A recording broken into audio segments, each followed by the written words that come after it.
Imagine a full-scale colony living on the moon. This is going to become a reality within the next decade, as China and the United States are speeding toward the new space race to see who will colonize the moon first and establish dominance in space. The world's nations have joined sides as we enter a new kind of Cold War in space. The journey will start with the moon, then will pass by Mars, and someday end up in Uranus. Welcome back to PST Megaprojects. The International Lunar Research Station Initiative, commonly referred to as the ILRSI, is China's most daring space mission that is straight out of a video game or a sci-fi movie. They are actively taking the first steps to transcend human technology and human exploration into the next stage. 100 or 1,000 years into the future, when humanity looks back into the turning point in history, this will be it. China is actively recruiting new countries to join it in this expedition. Elite nations like Russia, Pakistan, and the UAE have joined the mission. The Asia-Pacific Space Cooperation Organization has also joined the efforts to transform this dream mission into reality. The project is a response to the United States Artemis program, which was their very own idea of colonizing the moon. China responded with an ever bigger project that is likely to win this new space race to colonize the moon. As of right now, more than 10 nations are still negotiating entry into the project, with more countries joining every day, like Egypt or Belarus. The heart of this research is taking place in the Deep Space Science City Exploration Laboratory headquarters at the Tiandu Laboratory in Beijing. The goal of this mission is to establish a permanent lunar base in the 2030s, with missions that will be completed within the next 6 years to set the stage for this project. China has drawn up a 5-stage mission that will start in 2031 and will be completed by 2035. China's main goal with this colony is to establish nuclear energy, communications, astronomical observation, and infrastructure for a fully robotic research station. In the beginning, the colony will be operated by robots. Later on, it will host a human crew and will be run completely by humans. The next step after that is to apply the same concept with the same technology for navigation to Mars. The communications aspect will rely on China's Keqiang constellation, a new satellite orbit that will be based on the already existing Beidou satellite constellation. The first trip before the establishment of the colony will explore the further side of the moon and return the first ever sample from the dark side. The next trip will seek out water or ice stored away in the largest craters on the moon. All of these are prerequisites to the main mission, which is still yet to come. One of the main goals of setting up a permanent colony on the moon is to protect the Earth from outside threats. When we say outside threats, we don't mean aliens. We mean the same threat that has wiped out entire species before and has brought catastrophic effects to our planet: asteroids. The asteroid defense program will look to set up an established and reliable way to be able to fend off potential asteroids hurling toward Earth.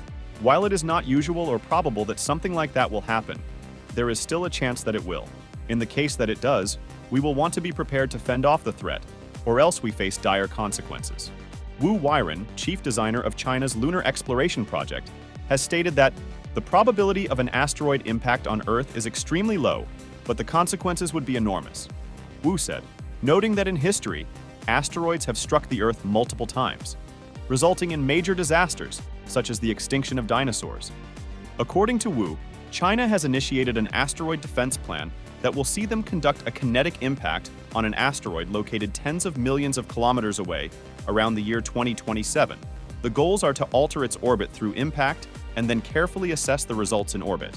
The objectives are carrying out the task with precision, ensuring effectiveness, and allowing for clear evaluation.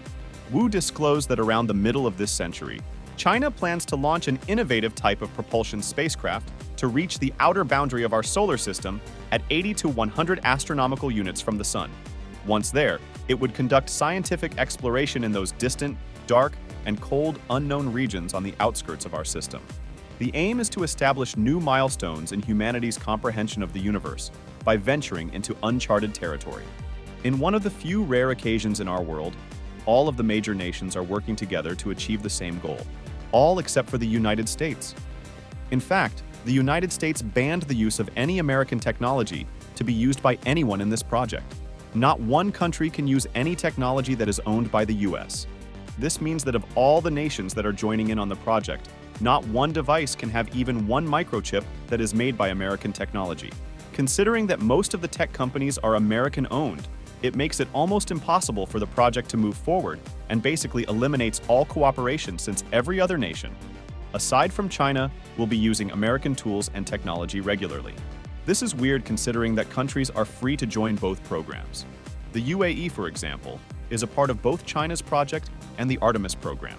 It is not illegal or frowned upon, but the United States' decision is an unusual and hostile decision that raises alarms for all the wrong reasons. This act by the United States establishes a new kind of arms race, or in this instance, a space race. And countries must now pick sides between the two superpowers. Things are only heating up as we speak, and with each country trying to be a nuisance for the other, things will continue to escalate.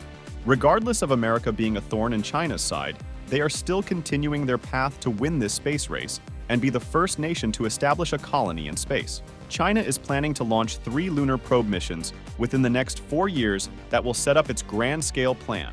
By 2035, the basic project and its infrastructure will be complete. By 2045, the expanded version with human personnel will follow, and it will become fully humanized with human scientists replacing the robots at first. After that, it will surely go on to become a humanized city from there. After all of that is established, China's next goal is to start looking further into space towards Mars. China has already begun planning the construction of the world's first Mars sample laboratory. It is also considering further exploring the Tianwen-4 mission, which will expand China's reach into Jupiter.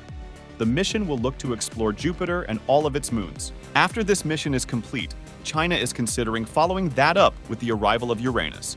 How all of this is possible, we have no idea, but China would not have announced such grand plans unless they had a plan and at least a basic strategy to implement it. Fueled by the space race against the United States, we are confident that China will put a 110% effort to beat them and complete their goals. When China says they're going to do something, they usually do it, so in China we trust. Of course, we can't forget about Elon Musk's Mars expedition. Will the tech giant be able to beat 2 global superpowers all by himself, or will China come out ahead in the space race to Mars? That is everything for now. Do you think we'll ever be able to colonize the moon? If you could choose any other planet to go and colonize, which one would it be? Please let us know what you think in the comments below, and if you haven't, please subscribe and leave a like for this video. Your support helps us continue our work. Thanks again for your support, and I will see you in the next one.